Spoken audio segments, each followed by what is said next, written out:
우리는 목적을 가지고 하나님이 지으셨습니다. 이렇게 한번 축복합시다.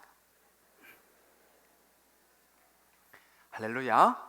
그렇습니다. 저와 여러분은 사랑받기 위해 이 땅에 태어났습니다. 우리 성경 손을 얹고요, 혹은 가슴에 손을 얹어 좋습니다. 한번 고백하고 선포하고 시작했으면 좋겠습니다. 나는 이 성경에 기록된 하나님의 사랑을 믿습니다. 나는 이 성경에 기록된 예수님을 나의 구주로 고백합니다. 나는 이 성경에 기록된 성령의 능력과 회복의 역사를 믿습니다. 나는 하나님이 살아계심을 믿습니다. 나와 내 자녀의 인생을 인도하실 줄 믿습니다. 할렐루야. 아멘입니다. 살아계신 우리 하나님, 그 말씀입니다. 우리가 지난주에 이제 우리 인생을 향한 하나님의 첫 번째 목적인 우리가 하나님을 더 잘 알고 하나님을 더 사랑하는 것, 그것이 바로 우리를 드리는 예배인 것을 살펴보았습니다. 왜냐하면 하나님이 우리를 기뻐하시고 하나님의 기쁨을 위해서 우리는 지음받았고 반대로 우리는 사랑받기 태어난 존재다라고 하는 말씀을 살펴보았습니다. 오늘은 그 두 번째 이제 목적, 바로 교제라는 이 부분을 함께 이제 우리가 나누어 보려고 합니다. 오늘 우리가 보시는 말씀을 한번 같이 읽었으면 좋겠습니다. 요한일서 4장 21절 말씀을 한 목소리로 같이 읽겠습니다. 시작.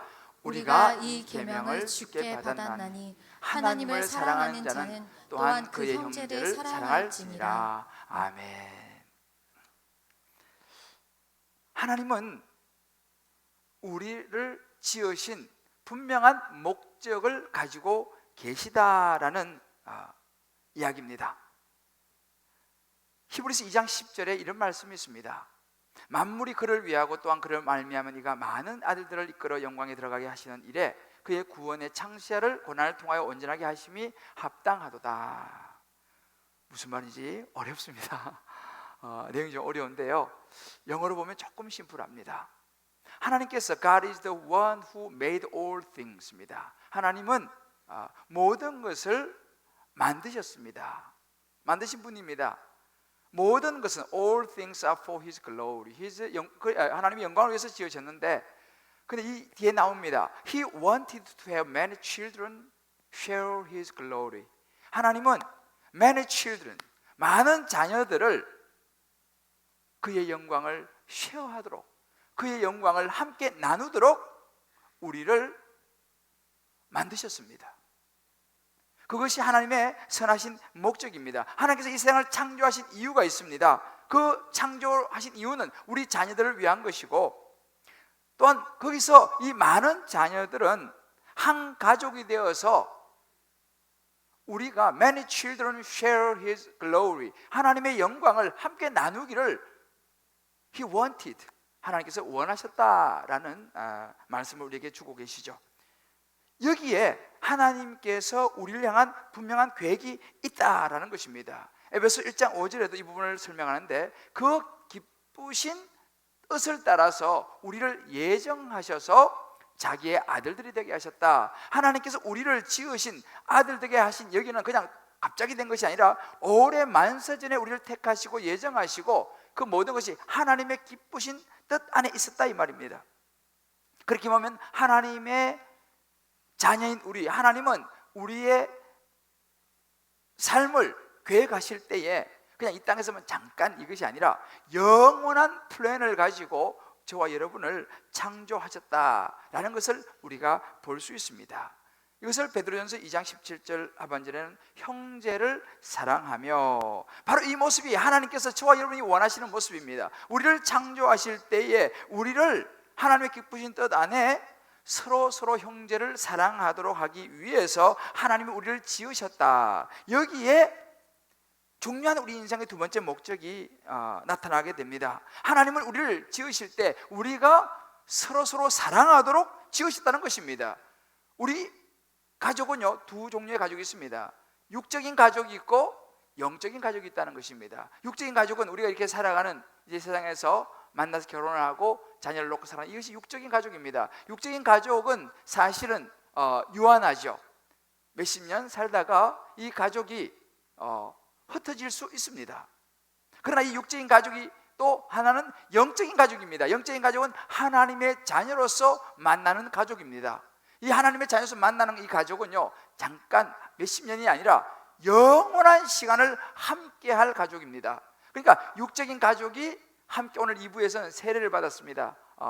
딸이 세례를 받고 엄마 아빠 와서 얼마나 거룩한 눈빛으로 예쁜 장미 꽃을 가져와서 딸에게 안겨주고 축복하는 너무너무 좋은 모습이 2부에 있었는데요, 그 육적인 가족이죠. 그러나 그 육적인 가족은 모두 다 이제 세례를 받고 하나님의 영적인 가족이 되었죠. 그런 케이스는 영원히 그 가족이 함께 하게 되는 아주 너무 아름다운 그런 모습입니다. 이렇게 우리가 영적인 가족은 영혼을 함께 할 그런 사람들입니다. 그렇게 보면 우리는요, 우리 서로는 영적인 가족이죠. 예수 그리스도 믿음으로 한 가족 된 것입니다. 자, 우리 옆에 분에게 이렇게 한번 우리 축복하고 격려하죠. 우리는 영원히 볼 사이입니다. 우리는 영원히 볼 사이입니다. 그러면서 우리가 이렇게 한번 축복하죠. 그러니 우리 잘 지냅시다. 우리 서로 잘 지내야 됩니다. 왜냐하면 영원히 볼 사이이기 때문에 잠깐 보고 말 게 아닙니다. 영원히 하나님 나라 천국에서 함께 만나고 교제해야 될 그런 사이이기 때문에 그렇습니다. 하나님은 이렇게 영원한 영적인 가족들, 다른 성도들을, 영원히 만날 성도들을 사랑하는 것을 배우시기 원하신다는 것이죠. 여기에서 우리 인생의 두 번째 목적이 나옵니다. 우리 인생의 두 번째 목적은 바로 교제라는 것입니다. 여러분, 여기서 말하는 이 교제라는 말을 들으면 우리 뭐 교제한다 그러면 젊은 남녀가 데이트한다 그런 교제라는 말도 쓰지만, 사실은 이 교제라는 말, 우리가 일상생활에서 서로 만나서 대화하고 또 밥도 같이 먹고 이런 등등, 교회에서도 이렇게 한 번씩 만나고 교회 마당에서 만나서 잘 지냈냐고 이렇게 서로 안부를 묻고, 물론 그런 모습도 어찌 보면 교제라고 말할 수 있지만 그것은 인사를 나누는 정도지 오늘 성경이 말하는 그런 교제를 의미하지는 않습니다. 그러면 교제가 뭐냐? 성경이 우리에게 말해준 교제는 오늘 우리가 읽었던 말씀 요한일서 4장 21절에 나옵니다. 하나님을 사랑하는 자는 또한 그의 형제를 사랑할지니라. 이것이 교제입니다. 그래서 교제의 의미는 뭐냐? 교제는 하나님의 가족, 여러분들이 이 시트가 주보에 있는데 참조하시면 좋습니다. 펠로십이죠. 이 교제라는 것은 하나님의 가족을 사랑하는 모습, 사랑하며 사는 것, 이것이 성경이 우리에게 말해주고 있는 교제의 모습이라는 것입니다. 바울은 이런 부분들을 가르쳐서 디모데서 3장 14절 15절에 이렇게 말합니다.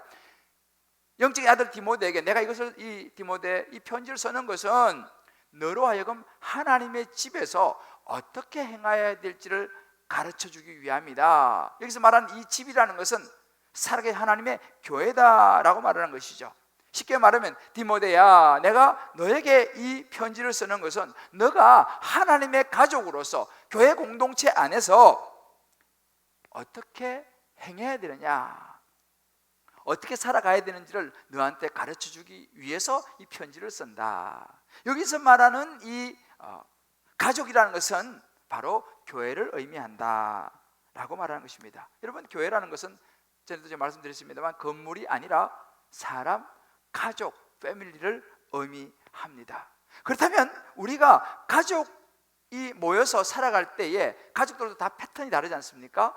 그러나 성경이 말하는 가족이 그럼 어떤 모습으로 살아가는 것이 하나님 창조하신 목적에 맞게 살아가느냐라는 것입니다. 여기서 이제 교제라는, 하나님께서 우리를 서로 사랑하면서 교제하며 살아가도록 창조하셨는데, 그러면 우리가 한 가족으로서 어떤 모습으로 살아가는 것이 하나님의 인생의 목적에 맞게 살아가는 것이냐? 여기엔 4단계가 있습니다. 무엇보다 우리는 이 땅에 혼자만 살아가도록 하나님께서 우리를 이 땅에 태어나게 하신 것이 아니라는 걸 알아야 됩니다. 혼자 살아가라고 우리를 이 땅에 태어나게 한 것이 아니라는 이 사실은 굉장히 우리가 중요한 부분이죠. 자, 그러면 이 혼자가 아니라 서로 사랑하면서 배우면서 살아가려고 하는 이 교제에 첫 번째 단계가 있습니다. 이 첫 번째 단계는 바로 교인이 되는 것입니다. 다른 말로 하면 교회에 속하기로 선택하는 것입니다. 이게 모든 영적인 가족의 기본 단위입니다. 우리가 이제 교원이 된다라고 말하는 것은 내가 속할 교회를 찾고 선택해서 그 안에서 사람들과 관계를 맺을 것을 내가 결정하는 것입니다. 그럴 때에 우리가 이제 이 영적인 가족의 한 공동체가 되는데, 에베소서 2장 19절에 보면 하나님의 권속이라는 말 나옵니다. 이게 말하는 하나님의 가족이라는 말이죠. 우리가 예수를 믿으면요, 이제는 외인도 나그네도 아니고 이제는 주 안에서 한 가족이다라고 말합니다. 우리가 예수 믿고 산다, 예, 맞습니다. 그러나 우리가 예수를 믿는다는 것은 단순히 내 혼자 예수 믿는다라는 개념을 필요하지만 넘어서서 내가 어디에 속했느냐가 중요하다는 거죠. 그래서 우리는 서로에게 영적인 한 가족이 되는 것을, 내가 어디에 속한다는 것을 결정하는 것이 중요하다라는 이야기죠. 그래서 우리가 하나님의 한 가족의 일원이 되는 것을 내 스스로 선택하고, 그래, 나는 이런 한 지역교회 공동체에 내가 이제 소속이 돼야겠다, 그래서 나도 그 안에서 교제를 나누어야겠다, 한 가족이 되어야 되겠다라고 선택하는 게 중요하다는 것이죠. 여러분, 가끔 이런 분들이 있습니다. 나는 크리스찬입니다. 그런데 저는 교회 나가지 않아요 라고 말하신 분이 있습니다. 이걸 우리나라에도 사실은 이걸 무교회주의자 이렇게 이야기를 하기도 합니다. 예수를 믿는다 그러는데 교회를 나가지 않습니다. 여러분, 어떻게 생각하세요? 나는 축구 선수입니다. 그런데 저는 아무런 축구팀에 소속되어 있지 않습니다 라고 말한다면, 나는 군인입니다. 그런데 나는 소속된 부대가 없어요 라고 말한다면, 여러분, 이것은 뭔가 모순이라는 거죠. 축구 선수는 팀이 있어야지 축구를 할 수 있는 거죠. 혼자 하는 게 아니지 않습니까? 군인도 마찬가지입니다. 교회라는 이 울타리, 가족이 없는 크리스천들은요, 어찌 보면 고아와 마찬가지라는 사실이죠. 하나님은 우리가 그렇게 혼자 살아가도록 우리를 만들지 않으셨다는 것입니다. 우리는 어떤 영적인 가족에 속해서 살아가도록 하나님 우리를 지으셨다는 것이죠. 그래서 로마서 12장 5절 보면 그런 말씀이 있습니다. 그리스도 안에서 한 몸이 되어 서로가 지체가 되었느니라 그랬습니다. 그리스도 안에서 한 몸이 되고 또 거기서 각각의 지체가 되었다. 여러분, 우리의 손이 따로 노는 것이 아니라 이 손은 몸에 붙어 있습니다. 발도 몸에 붙어 있습니다. 머리도 몸에 붙어 있다는 것이죠. 무슨 이야기하면 우리가 뭐 어떤 이상한 그룹에 소속되는 것이 아니라 서로에게 하나님의 몸된 이 교회를 중심으로 해서 한 가족이 된다는 것을 선택하는 것, 이것은 교제에서 첫 번째 열쇠라고 말하는 것입니다. 요즘 죄송하지만 우리나라도 여러 가지 상황 속에서 이제 교회를 이렇게 순회하는 분들이 많습니다. 물론 이제 이해가 가는 그런 부분입니다. 교회 선택이라는 것은 굉장히 중요합니다. 영적인 그런 그 일들이기 때문에 정말 신중해야 됩니다. 그 교회를 통해서 영적인 축복이 흘러나오고 정말 우리 영혼의 꼴을 공급받고 내가 영적으로 자랄 수 있는 이것이 교회이기 때문에 굉장히 신중합니다. 저도 사실은 교회를 선택하는 것에 있어서 굉장히 신중해야 된다라고 생각하는 사람 중에 한 사람입니다. 가끔이지만 우리 교회 성도님들이 여기 계시다가 멀리 이사를 가는 경우가 있습니다. 그럼 제가 꼭 이야기합니다. 그곳에 가시면 아무 교회나 가지 마시고 꼭 주변의 교회를 좀 몇 군데 들려보십시오. 그리고 이 교회가 참 건강하고 좋다라고 생각되면 저한테 연락을 주십시오. 그러면 제가 한번 어떤 교회인지 한번 조사를 해보겠습니다 라고 제가 이야기합니다. 왜냐하면 요즘 교회가 많지만 교회마다 이런저런 뭐 상황들도 많이 있고, 특별히 요즘 이단도 많고 복잡하기 때문에 정말 신중해서 교회를 선택해야 된다라고 저는 생각하기 때문입니다. 그래서 이제 연락이 오면 제가 이제 알아보고 그 교회는 참 괜찮은 것 같습니다 라고 이렇게 하기도 하고, 또 건강교회를 소개해 주기도 하는 것입니다. 그만큼 이 교회를 선택한다는 것은 굉장히 중요한, 특히 우리 예수 믿는 사람들은요, 우리의 영적인 부분들이 충만해지지 않으면 우리의 삶이 참 어렵고 피폐해지기 때문에 그렇습니다.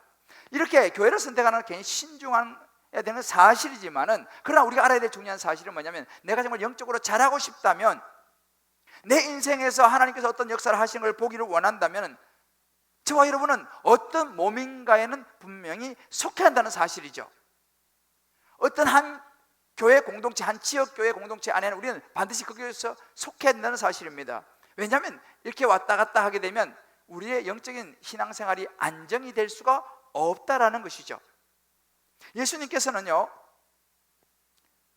나는 교회의 몸이다 라고 말씀하셨습니다.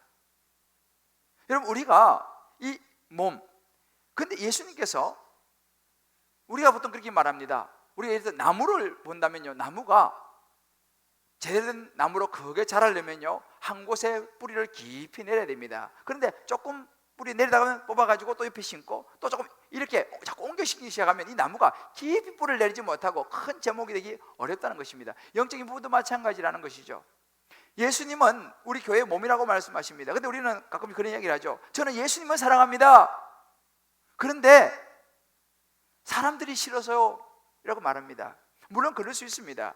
예수님은 사랑하지만 사람들이 싫어서, 사람들 얽히기 싫어서 저는 교회에 소속되는 것을 원하지 않습니다.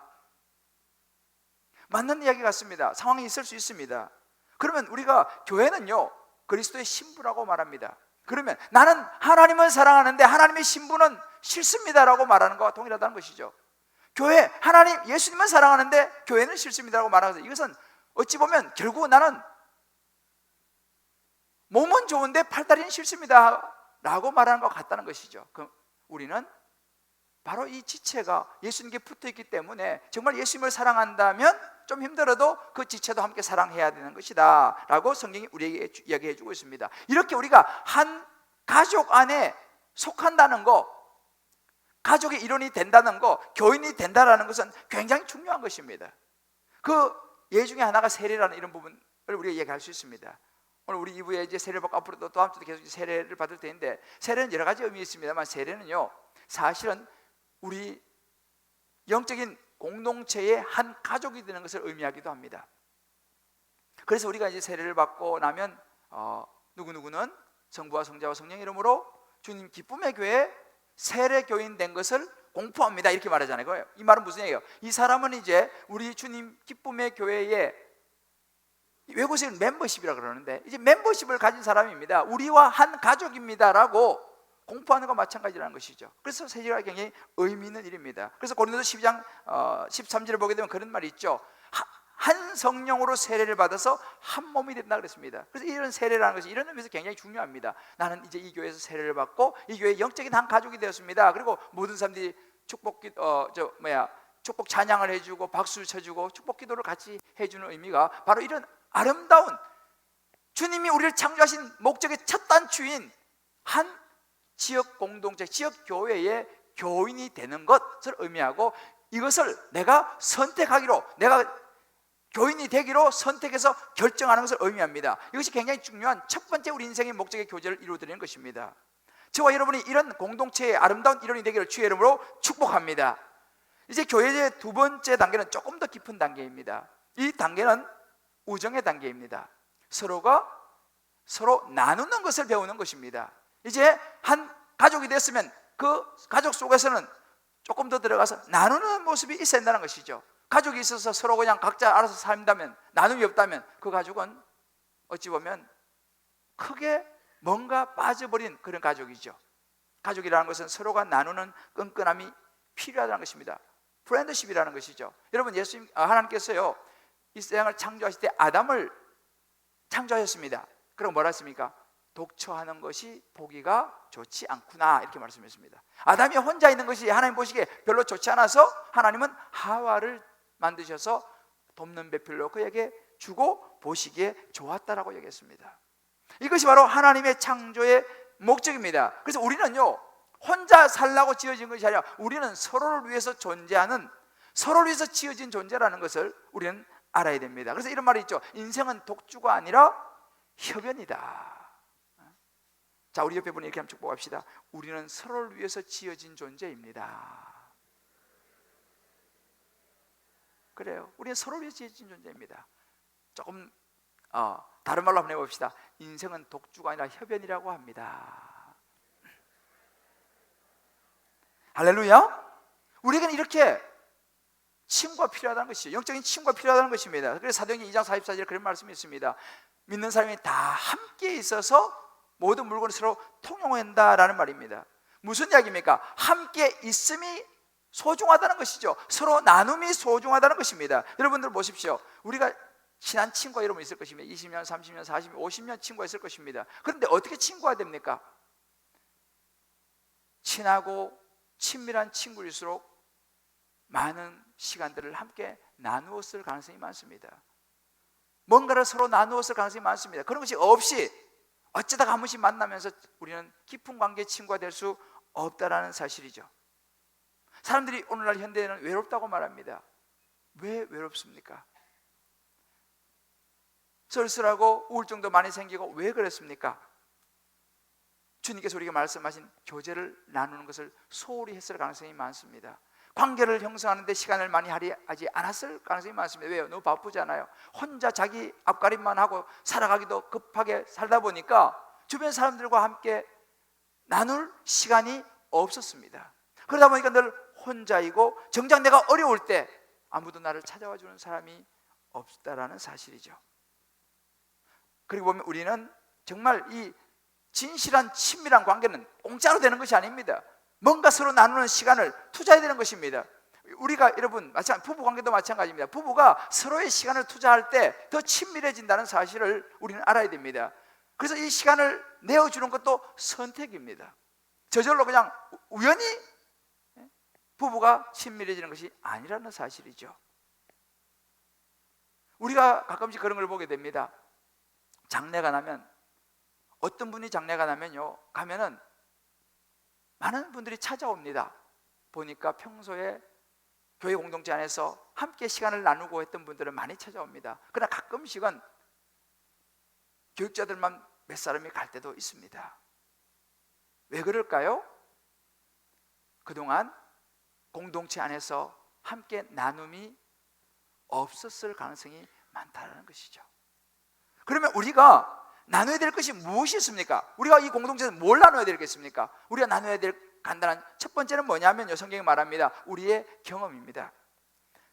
우리가 잠언 27장 17절에 보면 철이 철을 날카롭게 하는 것 같이 사람이 그의 친구 얼굴을 빛나게 한다 말하고 있습니다. 무슨 이야기입니까? 우리는요, 서로의 철이 철을 날카롭게 하는 것처럼 서로에게 배우고 서로의 도움을 주면 이런 관계, 이런 교제가 필요하다는 것입니다. 여러분, 우리가 인생을 살아가면 인생이 짧지 않습니까? 내가 모든 걸 다 경험해 볼 수 없습니다. 모든 시행착오를 다 해볼 수 없습니다. 모든 걸 다 내가 배울 수 없습니다. 그럼 어떻게 합니까? 내가 경험해 보지 못했던 그것을 나의 옆에 있는 가까운 사람들로부터 듣기도 하고, 그래서 미리 듣고 시행착오를 줄이기도 하고, 이런 이 관계 속에서 우리는 경험을 나누시기를 하나님은 원하십니다. 두 사람보다 세 사람보다 네 사람이 낫다라는 것이죠. 또한 우리가 나눠야 될 것이 뭐냐? 두 번째, 우리의 가정을 나눠야 한다는 것입니다. 여기서 말하는 가정의 의미가 무엇이면 베드로전서 4장 9절에 보면 서로 대접하기를 원망 없이 하다라고 이야기합니다. 이 대접이라는 의미 속에는요, 우리 가정을 오픈하며 우리의 삶을 나누는 것을 의미합니다. 우리 가정을 나눠야 한다는 것이죠. 여러분 보십시오. 많은 군중 속에서 교제를 가진다는 것은 사실은 거의 어렵습니다. 오늘 여러분 나오셔서 우리 같이 예배를 드리잖아요. 찬양하고 기도하고 또 서로 인사도 간단히 하지 않습니까? 그러나 이런 것을 통해서 우리는 깊이 있는 우정의 프렌드십을 나누기는 어렵다는 것입니다. 함께 예배는 드릴 수 있습니다만, 그래서 항상 이 교제라는 것은요, 소그룹 안에서 일어난다는 사실이에요. 우리 이렇게 여러분 다락방이라고 말합니다. 이 다락방, 이 소그룹 안에서 교제가 일어나는 것이지 많은 사람이 모여서는 교제가 일하기 어렵다. 여러분, 기독교 역사 초기를 보면 처음에 한 300년 정도 굉장히 기독교가 부흥했습니다. 그런데 그때는 교회 건물이 없었습니다. 어떻게 했냐? 가정 중심으로 모였습니다. 335 가정 중심으로 모인, 그것이 능력이 있었고 힘이 있었습니다. 그래서 많은 기독교 역사가 부흥했던 것을 우리가 보게 되는 것이죠. 그래서 우리 성경은요, 왜 우리라고 소그룹을 찾으라, 왜 우리라고 다락방에 들어가야 되냐라고 말하면, 바로 이런 하나님이 우리를 창조하실 때에 서로 나누라고 우리를 창조하셨기 때문에, 그래서 우리가 다락방에 들어가십시오라는, 이것은 성경의 원칙을 이야기해 주는 것입니다. 어떤 우리를 엮어가지고 어떻게 하자는 이런 것이 아니고, 바로 우리를 창조하실 때에 우리가 이런 소그룹 다락방에 들어가서 함께 이런 우리의 경험도 나누고 우리의 가정과 우리의 삶도 나누고, 때로는 우리의 문제들, 세 번째, 우리의 문제를 나누라는 것입니다. 이 소그룹 안에 우리의 문제들, 혼자 문제를 가지고 끙끙거리는 것이 아니라, 우리는 그런 말이 있죠. 기쁨을 나누면 배가 되고 슬픔을 나누면 반이 된다. 로마서 12장 15절에 보게 되면 절구하는 자로 함께 절구하고 우는 자들과 함께 울라 그랬습니다. 갈라디아서 6장 2절에 보면 서로 너희가 짐을 서로 지라 그랬습니다. 무슨 얘기입니까? 이런 소그룹 안에서, 달방 안에서 우리의 아픔도 나누고 우리의 기쁨도 나누고 그 속에서 모든 걸 해결할 수는 없습니다만 서로 공감대를 나누고 이해해주고 다독거려주는 큰 위로를 나누라는 것입니다. 그럴 때 우리의 삶이 더 풍성해질 수 있다라고 주님 말씀하시는 것이죠. 그래서 히브리서 10장 25절에는 그런 구절이 있습니다. 모이기를 피하는 어떤 사람들과 습관같이 하지 말고 오직 그날이 가까움으로써 더욱 그리하자. 여러분, 이 그날이라는 것은 뭐냐면 이제 이 시대가 정말 주님이 오실 날이 점점 가까워지고 있는 이 시대는 많은 사람들이 안 모인다는 것입니다. 모이기를 피한다는 거예요. 왜? 각자 개인적으로 살아간다는 것입니다. 그러나 하나님이 우리 인생을 창조하신 목적은 그건 아니라는 것입니다. 자꾸만 모이기를 피하는 습관을 따라가면 안 되고 우리는 자꾸 모여야 된다는 것입니다. 공동체 안에서, 소그룹 안에서 달방으로 자꾸만 모이는 것이 하나님께서 우리를 향하여 목적하신 바인 거예요. 모여서 서로 격려해주고 용기를 불어넣어주고 위로해주고. 그래서 성경은 우리한테 절대로 모이는 것을 포기하지 마라, 절대로도 소그룹에서 참여하는 걸 포기하지 말라고 분명히 우리에게 이야기해주고 있습니다. 아마 여러분 중에서도 많은 분들이 이제 우리 교회에서 등록하시면 달방으로 아마 이제 인도가 되어질 것인데, 아마 달방에 가보신 분들이 있으실 것입니다. 그런데 어떤 분들은 달방에 한번 가보니까 나하고 별로 안 맞는 그런 분위기를 아마 느낀 분이 있을 겁니다. 그래서 한두 번 가보고 아우 이 분위기는 아니야 라고 생각해서 여러분들이 이제 그냥 좀 놀래기도 하시고 아우 나는 이 달방이라는 곳은 못 가겠다라고 포기하신 분이 있을지도 모르겠습니다. 여러분 한번 생각해 보십시오. 우리가 만약에 데이트를 하는데 누구를 소개받는데 첫 번 만난 사람하고 반드시 결혼해야 되는 건 아니지 않습니까? 그죠? 예? 우리가 집을 얻는다, 그럼 집을 보는데 첫 번 본 집을 무조건 거기 살아야 되는 건 아니지 않습니까? 저는 우리가 다락방의 개념도 그렇게 접근해야 된다고 생각합니다. 좀 편하게 생각해야 되는 거죠. 왜? 모든 사람이 모든 다락방 소그룹이 나하고 다 맞을 수 있는 것은 아니기 때문에 그렇습니다. 그래서 여러분들 한 군데 가서 모시고 포기하지 마시고, 한 두 군데 가서 모시고 포기하지 마시고, 계속적으로 여러분들이 나와 맞는 소그룹 공동체 다락방을 찾는다면 반드시 여러분 찾게 될 줄을 믿습니다. 근데 우리 한국교회 정서는 정이기 때문에 한번 발 디뎌놓으면 돌아서기 참 어렵다는 이 정서가 있습니다. 이건 별로 좋지 않은 정서라고 생각합니다. 여러분들이 다락방에 와서 한번 보고 여기는 좀 맞지 않구나, 그럼 또 다른 곳에 가보고, 이것을 여러분 부끄러워할 필요가 없습니다. 편하게 생각하세요. 그래서 내가 몇 군데 다니다 보면 나에게 맞는 다락방이 있을 수 있다는 것이죠. 이 부분에서 우리 마음이 열려야 된다고 생각합니다. 그래서 여러분들이 그런 마인드를 가지고 다락방을 선택하시고 편하게 여러분의 공동체 찾으셔야 됩니다. 포기하시면 안 됩니다. 자, 우리 옆에 분이 이렇게 한번 격려합시다. 한번 놀랬다고 포기하시면 안 됩니다. 할렐루야. 여러분에게 맞는 공동체 찾으셔야 돼요. 여기 가보다 이거 아니야, 여기 아니야, 그걸 부끄럽게 생각할 것도 없습니다. 당연한 것입니다. 왜냐? 우리는 모든 사람이 우리와 다 맞지 않기 때문에 그렇습니다. 중요한 것은 그런 것을 공동체를 편하게 생각하는 것입니다. 그래서 여러분 한 분도 빠짐없이 다 이 소그룹 다락방 공동체에 들어가시기를 주의 이름으로 축복합니다. 이게 두 번째 단계입니다. 세 번째 단계 교제는 그게 좀 더 깊이 들어가는 것입니다. 이것은 동역의 단계입니다. 각자가 자기가 맡은 일을 하는 단계로 나아갑니다. 이것은 파트너십입니다. 여러분 보십시오. 각자가 자기의 자리에서 해야 될 영역이 있습니다. 여러분 가족이 보십시오. 가족은 각자 자기 해야 될 일인 거, 엄마, 아빠, 또 아들, 딸, 각자가 자기 해야 될 영역이 있다는 것을 우리는 알아야 됩니다. 교회 공동체도 마찬가지입니다. 우리가 교회 공동체, 이 주님 기쁨의 교회라는 이 공동체, 이 지역 교회로서 이 공동체도 마찬가지죠. 우리가 교회에 나와서 예배드리고 또 말씀을 듣고 영의 양식을 먹고 돌아가시는 거 참 좋습니다.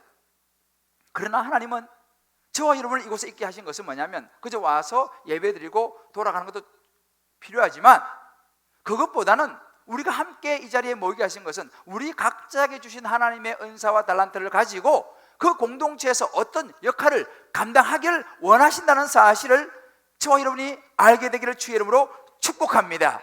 가족들은 각자 자기 역할을 해야 되는 것이죠. 그래서 우리가 성경에 보면요, 협력하라는 말이 참 많이 나옵니다.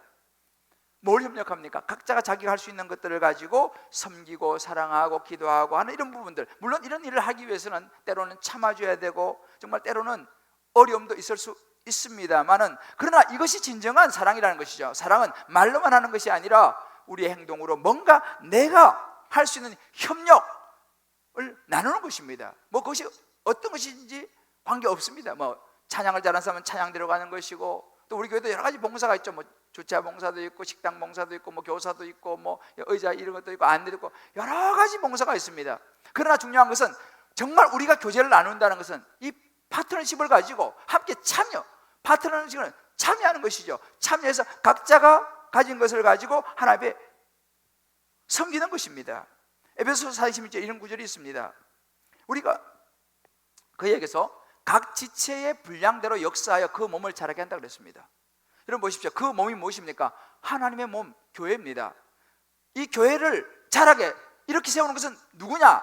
각 지체입니다. 예수 믿는 한 공동체의 일원들이죠. 한 분 한 분입니다. 이 각 지체가 각자에게 주신 분량이 있어요. 자기가 할 수 있는 일이 있습니다. 그걸 가지고 역사하는 거예요. 다시 말하면 그것을 가지고 열심히 섬기는 것입니다. 하나님께 드리는 것입니다. 그러면 어떻게 됩니까? 우리 각자가 자기 주신 달란트를 가지고 섬기기 시작하고 봉사하기 시작하게 되면요, 이 그리스도의 몸인 이 교회가 자라게 되는 거예요. 성장하게 되는 것입니다. 우리의 삶도 성장하게 되는 것이죠. 그래서 우리가 여기서 중요한 한 가지가 있습니다. 뭐냐면 내가 이렇게 협력하는데 협력의 목적이 뭐냐라는 거죠. 누구를 위해서 협력하느냐라는 것입니다. 여기서 우리가 알아야 될 것이 중요한 것이 바로 모든 일 우리의 협력, 파트너십으로 우리가 참여하는 것은요, 예수 그리스도 그분을 위한다라는 분명한 목적과 태도가 있어야 된다라는 사실이죠. 여러분 테레사 수녀를 아시죠? 캘커타의 빈민가에서 정말 헌신했던 아름다운 분이셨습니다. 한 번은 이 테레사 수녀에게 어떤 한 사람이 찾아와서 물었습니다. 수녀님은 어떻게 이렇게 어려운 일을 감당하십니까? 라고 물었습니다. 그때 테레사 수녀가 이렇게 대답했다고 합니다. 캘커타 빈민, 촌중에 또 빈민들, 그 사람들을 목욕시키고 얼마나 냄새가 나겠습니까? 그 사람들의 상처를 싸매주고 붕대를 감아주고 하는 이 모든 일을 하면서 저는 그 사람들의 모두에게서 예수님의 얼굴을 봅니다. 제가 하는 모든 일이 예수님을 위한 일이니까요 라고 말했다고 합니다. 테레사 수녀님은 자기가 하는 그 쉽지 않은 그런 일들을 하면서 그들에게서 예수님을 보았다는 거예요. 그렇기 때문에 그 모든 것을 감당할 수 있다라는 사실이죠. 우리도 마찬가지입니다. 주님을 위해서 내게 주신 가지고 어떤 무엇을 할 때에 나를 위한 것, 나를 드러내기 위한 것은 오래가지 못합니다. 내가 하는 이 모든 섬김과 봉사가 예수님을 위한 것이다. 그 봉사 속에서 예수님을 만나는 것이다. 내가 다른 성도님들을 섬기는 것은, 내가 이 의자를 하나 까는 것은, 내가 이 섬김을 통해서 하나님께서 나를 지으신 목적, 서로 나누라고, 내가 가진 은사를 나누라고 하나님께서 나를 창조했다는 이 창조의 목적을 생각하면서 예수님을 위한 것이라는 목적이 분명할 때에 우리는 어떤 사역을 감당해도 때로 그것이 힘들고 어렵더라도 능히 그것을 감당해야 될 줄을 믿습니다. 그래서 마태복음 25장 40절에 그런 구절이 있습니다. 너희가 여기 내 형제 중에 지극히 작은 자 하나에게 한 것이 곧 내게 한 것이라고 했습니다. 여러분 우리가 섬기고 봉사하는 것이요 바로 곧 하나님을 위해서 한 것이다 라고 성경은 우리에게 이야기해 주고 있습니다. 이것이 너무 중요합니다. 내가 누구를 위해서 하느냐는 거죠. 내가 누구를 위해서 협력하느냐는 것이죠. 예수 그리스도 그분을 위해서입니다. 자, 우리 옆에 분에게 한번 축복합시다. 우리가 협력하고 섬기는 것은 예수님을 위한 것입니다. 우리가 하는 작은 일도 주님을 위한 것입니다. 할렐루야. 이것이 분명해야 됩니다. 이것이 분명하지 않으면요 우리는 참 협력한다는 것, 뭔가 섬긴다는 것은 언제든지 시험될 수 있고 어려울 수 있다는 것입니다. 목적이 분명해야 되는 것입니다. 예수님을 위한 것이다. 지극히 작은 자 하나에게 주일학교 봉사, 주일학교 교사로 봉사하면 그 주일학교 그 아기면 아기 그 아이 한 명에게 한 것이 그 누구에게 한 것이라고요? 주님께 한 것이라는 것입니다. 마지막으로 네 번째 단계는 영적인 가족의 단계입니다. 성도들을 가족처럼 사랑하는 것입니다. 이 단계는 상당히 깊은 단계입니다. 성도들을 믿는 영적인 가족들을 정말 사랑하는 것입니다. 이것을 킨십이라고 그러는데 친척과 같은, 여러분 친척은 일반 사람들과 가깝지 않습니까? 무슨 어려운 일이 있으면 다 제치주고 달려오는 것이 친척입니다. 우리는 영적인 가족은요 바로 그런 모습으로 사랑해야 된다. 정말 무슨 일이 당하면 달려갈 수 있는 그런 모습으로 사랑해야 된다. 그래서 성경은 오늘 우리에게 우리의 이웃을 향해서, 우리의 서로 성도를 향해서 이런 모습으로 사랑해야 된다라고 말하고 있습니다. 이것을 영적인 가족이라고 말하는 거죠. 그래서 사도행전 2장 42절에 보면 서로 사도의 가르침을 받아 서로 교제한다 그랬습니다. 여기서 말하는 교제는 like family to each other, each other, 서로에 대한 가족과 같이 우리는 나눠야 한다는 사실을 이야기하고 있습니다. 여러분 보십시오. 하나님 우리에게 말씀하시는 것은요, 가족과 같은, 정확하게 말하면 가족과 같은 관계가 아니라 너희 모두가 정말 한 가족이다라고 말씀하고 있습니다. 가족과 같다라는 게 아니고 가족이다. 그러니까 저와 여러분 우리 모두는요, 주 안에서 한 가족과 같습니다라고 말하면 틀린다는 거예요. 우리는 주 안에서 한 가족입니다라고 말하는 것이 성경이 말하고 있는 정확한 의미입니다. 자, 우리 옆에 분 이렇게 한번 쭉 보십시다. 우리는 가족과 같은 것이 아니라 우리는 가족입니다. 할렐루야. 우리는 가족이라는 사실이죠. 로마서 12장 10절에 보면 형제를 그래서 사랑하여 서로 우애하고 존경하기를 서로 먼저 하라 라고 말했습니다. 여러분, 교제라는 것은요 바로 이런 모습이다라고 말씀하고 있습니다. 이 교제는 헬라어로 코이노니아라고 말하는데, 이 코이노니아 문자 그대로 우리가 다른 것 때문이 아니고 우리가 예수 그리스도 때문에 서로에게 온전히 헌신한다라는 의미가 있습니다. 누구 때문에, 뭐 때문에 아니고 예수 그리스도, 우리를 위해서 십자가에 죽으시고 부활하신 그 예수 그리스도 그분 때문에 우리를 헌신한다라는 의미가 들어있습니다. 그러니까 이 네 번째 영적인 단계는, 이 사랑의 단계는 굉장히 깊은 단계입니다. 예수님께서 우리에게 보여주신 단계입니다. 요한에서 3장 16절에 그런 구절이 있죠. 그가 우리를 위하여 목숨을 버리셨으니, 예수님께 우리에게 보이신 이 영적인 가족의 모습은 목숨을 버리는 것이었습니다. 이로써 우리도 사랑을 알게 된 것이죠. 그럼 어떻게 되냐? 우리도 형제를 위하여 목숨을 버리는 것이 마땅하다. 주님께서 우리에게 말씀하신 영적 가족의 마지막 깊은 단계는 뭐냐? 내가 사랑하는 영적 가족을 위해서 나를 버리는 것입니다. 나를 희생하고 헌신하는 것입니다. 그 사람이 어려움에 처했을 때 도망가는 것이 아니고 그 사람이 어려움에 처해 진짜 그때 달려가서 위험을 무릅쓰고 도와주는 것입니다. 빠지고 싶지만 그때 옆에 서 있어 주는 것입니다. 힘든 시간을 보낼 때 옆에 함께 도와주는 것입니다. 이것이 진짜 가족이죠. 그것이 가장 깊은 단계의 가족입니다. 심지어 사랑하는 자식을 구하기 위해서 나를 내어주는 부모의 모습이죠. 이 네 번째 단계는 참 깊은 단계입니다. 저는 이 말씀을 준비하면서 이 영적 가족의 단계에 대해서 참 많이 생각하고 묵상했습니다. 앞에 우리가 교인이 되는 거, 또 우정을 나누는 거, 또 협력하는 것 참 귀하지만 저는 목사로서 성도들을 가족처럼 사랑하는 이 영적인 네 번째 단계 앞에서 저 자신을 많이 돌아보았습니다. 정말 나도 예수님처럼 목숨을 버리면서까지 우리 성도들을 사랑해 왔는가? 지금 그렇게 사랑하고 있는가? 라는 생각을 많이 해보았습니다. 이 목사로서의 참 고충과 아픔이라면요, 먼저 하나님의 말씀 앞에 서야 된다는 사실이죠. 물론 저는 그냥 설교만 하고 그냥 이렇게 안 할 수도 있죠. 그렇다고 설교한 대로 다 살지도 못합니다. 그러나 먼저 말씀에 설 때에 저 자신이 하나님 앞에서 나는 과연 그럼 그렇게 하고 있느냐라는 이런 질문을 만나게 될 때 때로는 그것 때문에 진통을 하기도 하고 아파하기도 하고 고민을 하기도 합니다. 제가 이 말씀을 준비하면서 이 영적인 가족, 정말 우리 주님 기쁨의 교회 성도들을 나는 얼마만큼 사랑하고 있는가? 나 때문에 아파하고 있는 성도가 있다면 내가 그를 위해서 무엇을 할 수 있는가? 그들에게 정말 기쁨을 주고 사랑을 주는 이것이 돼야 되는데 혹시나 내가 아픔을 주고 있는 것은 없는가? 이런 부분에 대해서 제 자신을 많이 돌아보았습니다. 그렇다면 정말 내가 할 수 있는 것이 뭐냐? 예수님도 목숨까지 버렸는데 내가 버려야 될 것이 무엇이냐? 내가 우리 성도들의 마음을 만져주고 받아주고 이해해줄 수 있는 것이 무엇이냐를 깊이 사실은 고민했습니다. 그러다 이 말씀 가운데 제가 하나님 앞에서 기도하면서 생각한 것이 있습니다. 여러분들 알다시피 지금 우리 교회가 조금 약간의 혼란이 있습니다. 이유는 두 가지입니다. 우리 성도님들이 재정의 투명성과 또 하나는 정관을 교회를 더 잘 세우기 위해서 개정하자라는 두 가지 안건을 내셨습니다. 제가 그 두 가지 안건을 가지고 많이 고민했습니다.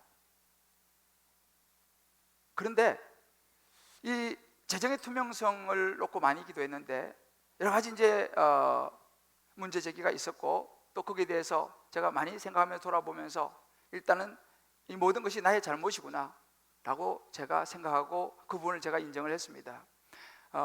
제가 개척을 해서 이제 정신없이 훈련의 모든, 그래서 제가 수백 명을 훈련을 했는데 훈련의 모든 정신을 다 빠졌다 보니까 제가 하지 못했던 것이 재정 시스템을 만들지 못했습니다.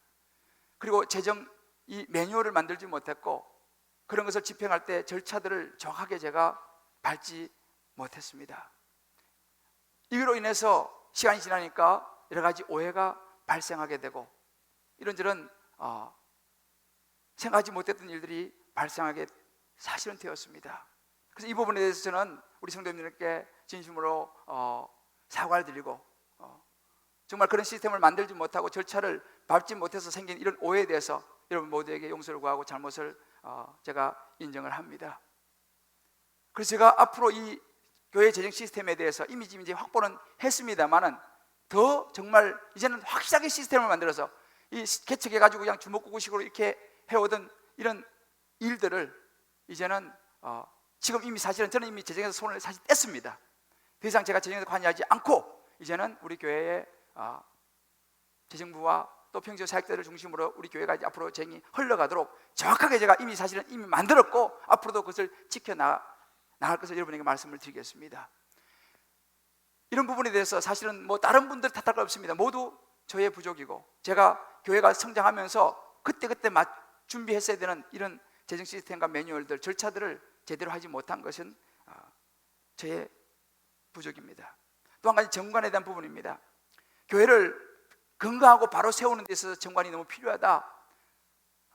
개척해서 오면서 사랑의 교회 정관도 가지고 오고 이렇게 했지만 제대로 된 정관을 사실은 마련하지 못했다가 작년에 마련했는데, 우리 성도님들의 마음에 정관이 좀 더 분명하게 세웠으면 좋겠다라는 그런 요청이 있었습니다. 사실 제가 고민 많이 했습니다. 왜냐하면 제가 볼 때는 나름대로 잘 한다고 해왔기 때문에 많이 고민했지만, 이것마저도 우리 성도님들이 정말 이 교회를 더 잘 세우고 더 분명하게, 더 투명하게 끌어가는 데서 이 정관이 개정되어야 된다고 생각하는 분들이 많은 것 같습니다. 그래서 저는 이 부분에서 사실 고민하다가 정말 순수한 목적이라면, 순수한 목적으로 이 주님 기쁨의 교회가 건강하게 세워지고 순수하게 교회를 영혼 구원과 제사 삼는 일에 잘 세워질 수만 있다면 정관 개정을 하겠습니다. 그래서 제가 올 연말까지 12월 31일까지 제가 정관 개정을 분명하게 우리 이제 좋은 분들을 제가 구성을 해서 정관 개정을 하기로 마음을 먹었습니다. 그래서 어젯밤에 제가 우리 리더십들 불러가지고 이 이야기를 제가 했습니다. 중요한 것은 뭐냐?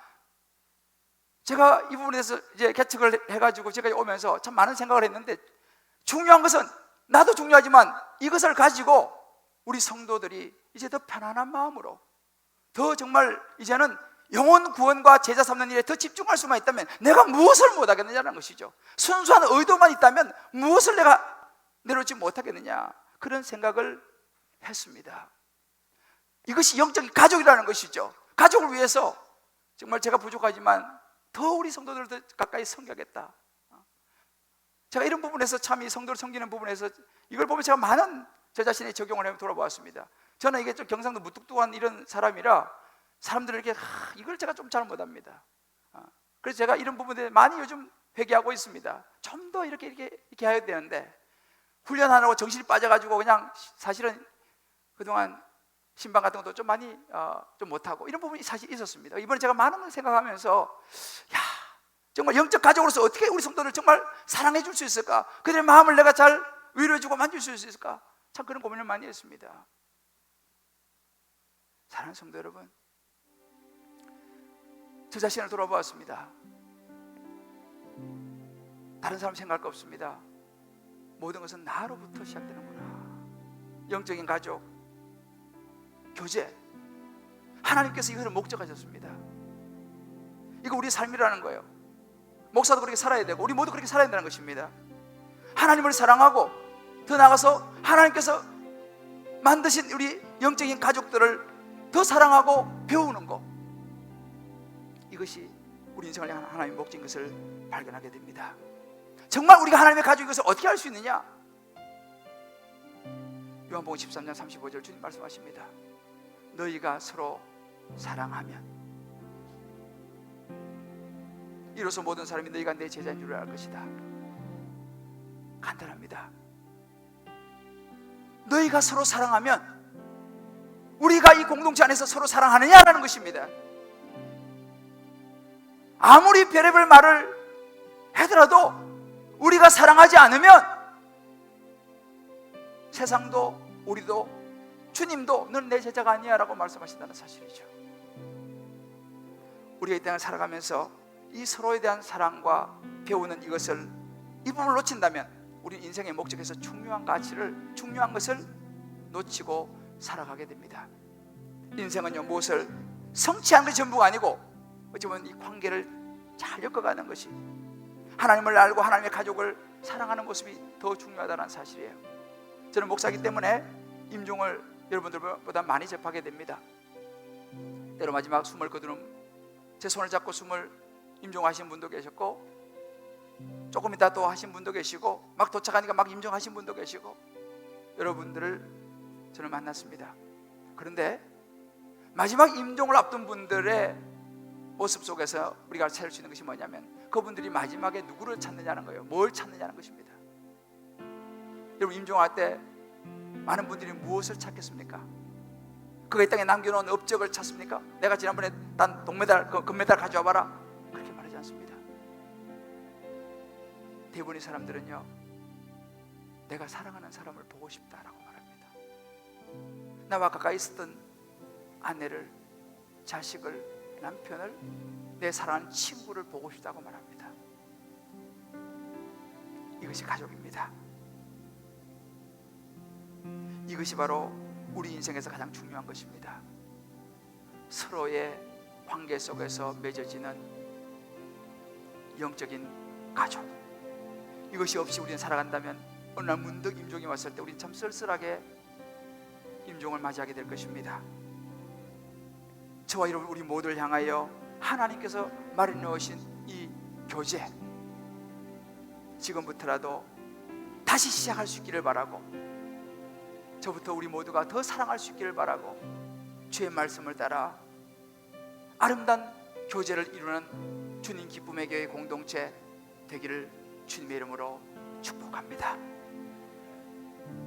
우리 삶에 적용해야 될 4가지를 읽고 우리 찬양하고 기도하겠습니다. 첫 번째, 내 인생의 두 번째 목적이 하나님의 가족과 교제하는 것인지를 돌아보자. 정말 이런 나눔을, 사랑을 교제하는 것이 진짜 첫 번째냐? 돌아볼 필요가 있습니다. 두 번째, 나는 교회의 일원이 되는 선택을 결단할 수 있는가? 여러분, 반드시 저희 교회만 아니어도 괜찮습니다. 여러분 보시고 건강한 교회를 꼭 선택하시기를, 그것을 결단하시기를 주의 이름으로 축복합니다. 그것이 주님이 원하시는 모습입니다. 세 번째, 40일 특별 새벽기도 끝나면 오픈하는 이제 다락방을 준비하고 있습니다. 여러분 참여하셔서 삶을 나누는 결단해 보시기 바랍니다. 아직 다락방에 소속되지 않은 분들은 나가시면서 신청을 하시면 이제 교회에서 때가 되면 여러분들에게 연락을 드리도록 하겠습니다. 여러분 너무 중요합니다. 이 다락방, 이 소그룹 교제를 결단하시고 선택하시기를 바랍니다. 마지막 4번째, 내가 사랑하고 먼저 손 내밀어야 할 영적인 가족이 있는지 생각하고 실천해보자. 우리 한번 주변을 돌아봅시다. 내가 사랑하고 먼저 손 내밀어야 할 영적인 가족이 있느냐라는 거죠. 저는 이런 적용들을 하면서 저 자신에게 한 가지 적용을 했습니다. 사실은 지지난달인가요? 제가 여러분에게 여러 가지 상황 속에서 사실은 제가 이제 여러분들, 우리 성도님들하고 특히 여자분들하고 제가 이제 악수를 하지 않겠습니다 라고 이제 제가 말씀을 드렸습니다. 그때 이후로 많은 생각을 했습니다. 또 때로는 어떤 집사님은 저에게 문자도 보내주시고 카톡도 보내주시고, 목사님 왜 악수를 안 해주세요? 악수하시면 좋겠습니다, 이런 요청도 오고 있습니다. 저거 이 부분에서 많이 고민하면서 성경 보니까 초대교회는 입맞춤까지 했는데 이거 뭐 악수, 이게 여러 가지 이런저런 정황이 있었습니다만, 혹시 또 오해할까봐 이런 여러 가지 있었습니다만, 그리고 제가 이제 이걸 하면서 하나님 저에게 마음을 주시는 거예요. 또 이거 목사님 또 안 한다 그래도 또 하고, 이게 좀 창피하긴 하지만, 근데 우리는 말씀에 순종해야 되잖아요. 그래서 제가 우리 성도님들 자주 만나지도 못하는데 일주일에 한 번 만나는데 정말 손이라도 정성껏 잡아드려야겠다. 그래서 제가 여러분이 괜찮으시다면 오늘부터 다시 악수를 하겠습니다. 그래서 여러분들과 함께 따뜻하게 손을 잡아드리고 또 마음을 나누고 교제 나누는 거, 이것이 영적인 가족이 아니겠습니까? 할렐루야. 우리 서로 이런 모습으로 우리 주님 기쁨의 교회가 정말 서로 사랑하고 행복하고 영혼을 구원하고 제자 삼는 아름다운 교제 공동체가 되기를 주의 이름으로 축복합니다. 이것이 하나님이 기대하시는 것입니다. 오늘 이 찬양 같이 가사 생각하시고 부르면서 우리 마음을 하나님께 결단해 봅시다. 주 안에 우리 하나. 주 안에 우리 하나. 모습은 달라도 예수님 한 분만 바랍니다. 한 분만 바라네. 사랑과 선행으로 서로를 격려해 따스함으로 보듬어가리. 주님 우리 안에 함께 하시니 형제 자매의 기쁨과 슬픔을 느끼는 것입니다. 기쁨과 슬픔을 느끼네. 내 안에 있는 주님 모습 보네. 우리의 교제의 모습을 보시면서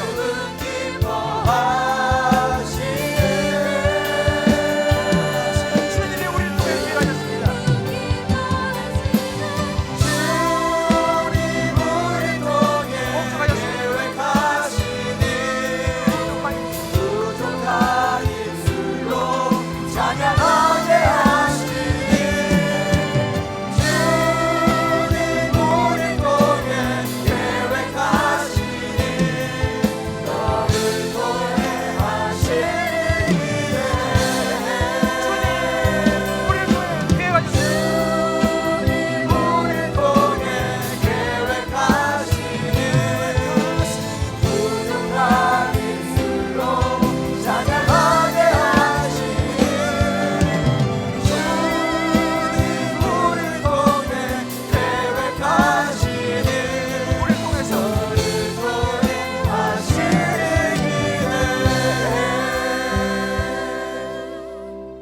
우리 한번 이 시간 기도합시다.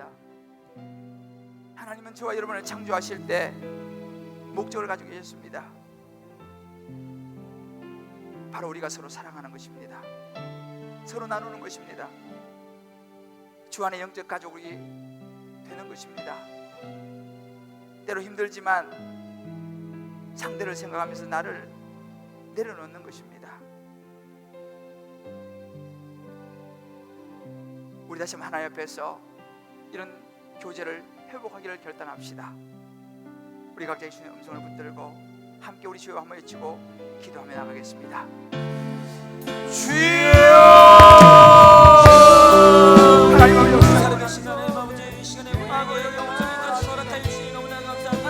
하나님 아버지 우리가 하나님 아버지를 아버지로 모시고 우리가 한 영적인 자매네 하나님 우리는 가족 공동체임을 주님 앞에 고백합니다. 살아계신 하나님 아버지 우리가 서로 사랑하게 하여 주시옵소서. 그 무엇도 우리를 나누지 않게 하여 주시고 그 무엇도 우리의 서로를 향해서 미워하지 못하도록 우리 마음 가운데 사랑과 하나님을 붙들고 하나님께서 우리를 묶어주시기를 간절히 바랍니다. 살아계신 하나님 아버지 하나님께 하여 주옵소서. 우리 주님 기쁨의 교회는 하나님께 하여 주시옵소서. 그 어떤 것도 우리를 나눌 수 없음을 주 앞에 고백합니다. 하나님 아버지 성령을 하여 주옵소서.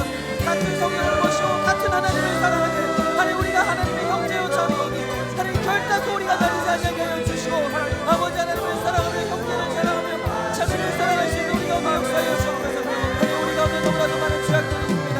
우리 마음 가운데 너무나도 허물 들렸습니다. 그러나 주님 모든 사랑이 하나님 그것을 덮을 줄을 믿습니다. 하나님 사랑이라는 것은 허다한 허물을 받는 것입니다. 살아계신 하나님 아버지 우리 가운데 하나님 완벽한 사람을 찾는 것이 아니라 하나님 우리가 서로를 향해서 허물을 덮어주는 하나님 그런 귀한 지체들이 되기를 원합니다. 주님 우리 주님 기쁨의 교회에 사랑을 허락하여 주옵소서. 덮는 사랑을 허락하여 주옵소서. 허물을 덮어주는 사랑을 허락하여 주옵소서. 모든 것을 덮어주는 사랑을 허락하여 주옵소서. 모든 것을 치유하는 사랑을 허락하여 주옵소서. 그래야 이 교회가 주님 오시는 그날까지 온전히 하나 되게 하여 주시고 하나님 주님 오시는 그날까지 우리가 온전한 모습으로 하나님 우리가 서로를 사랑할 수 있도록 우리가 매역사여 주시기를 원합니다. 하나님 방언도 하나님 방언 사랑이 없다라고 한다면 방언도 생각해야 될 것입니다.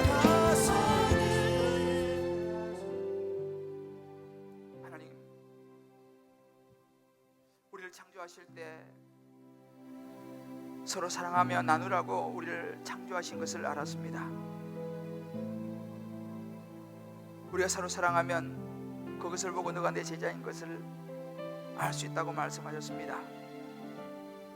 교제에 소홀했음을 용서하여 주시고 더 성도를 더 깊이 사랑하고 돌아보며 이제 우리가 교회의 일원이 될 것을 선택하고 결단하며 혼자 신앙이 아니라 단방에 들어가서 함께 삶을 나누고 영적인 가족으로 살아가는 아름다운 교제 공동체로서의 우리의 인생의 목적을 우리 모두 다 주 앞에 이루어 드리게 하여 주시옵소서. 우리 부족하지만 주님이 도우실 줄을 믿습니다. 우리 주님 기쁨의 교회가 건강한 교제 공동체가 되게 하여 주시옵소서. 아름다운 교제가 회복되게 역사하여 주시옵소서. 주님만을 따라가는 나 중심의 삶이 아니라 주님 중심의 목적을 따라가는 삶이 되게 역사하여 주시옵소서. 예수님의 이름으로 기도합니다. 아멘. 우리 다 자리에 일어나시면서 옆에 분 이렇게 한번 축복합시다. 우리로 서로 사랑하라고 우리를 하나님은 지으셨습니다. 서로 사랑하라고 우리가 지으셨습니다.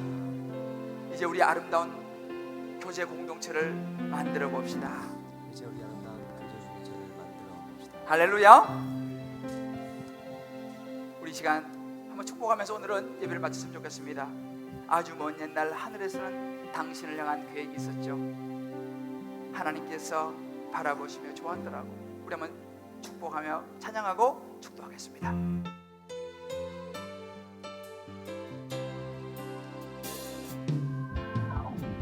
아주 먼 옛날 하늘에서는 당신을 향한 계획이 있었죠. 하나님께서 바라보시며 좋았더라고 말씀하셨네. 이 세상 그 무엇보다 귀하게 나의 손으로 창조하였노라. 주님 말씀하십니다. 내가 너로 인하여 기뻐하노라. 내가 너를 사랑하노라. 우리 서로 바라보며 사랑해요. 할렐루야.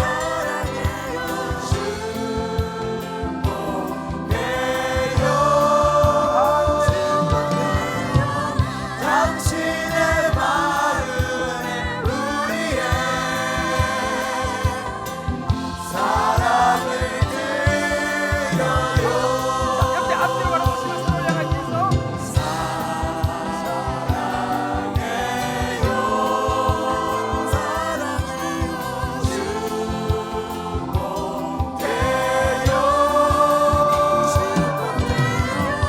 당신의 마음에 우리의 사랑을